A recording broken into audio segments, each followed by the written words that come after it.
सखर जे नाम्यारे वकील जमाल नासिर बुलो जे पुट जी गिरफ़्तारी ऐं गुमशुदगी वारो मामलो हथकड़ियूं लगल नौजवान सरमद जमाल बुलो बाज़ियाब थी सेशन कोर्ट पहुंची वियो। उन हवाले सां वधीक तफ़सील ॾेई रहियो आहे सखर मां ब्यूरो चीफ यार मोहम्मद सुमरो। जी यार मोहम्मद, छा तफ़सील आहिनि?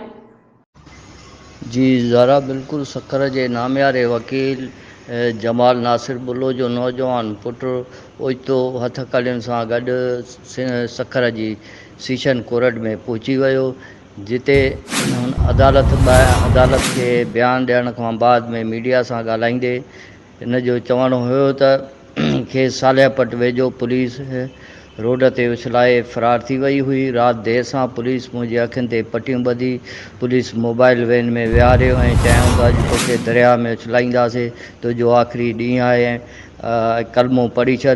जंहिंखां पोइ 15 मिंटनि जी मुसलसिल ड्राइवरिंग खां पोइ हिननि खे कंहिंजो फ़ोन आयो। फ़ोन ॿुधण खां पोइ मूंखे रोड ते उछलाए फ़रार थी विया।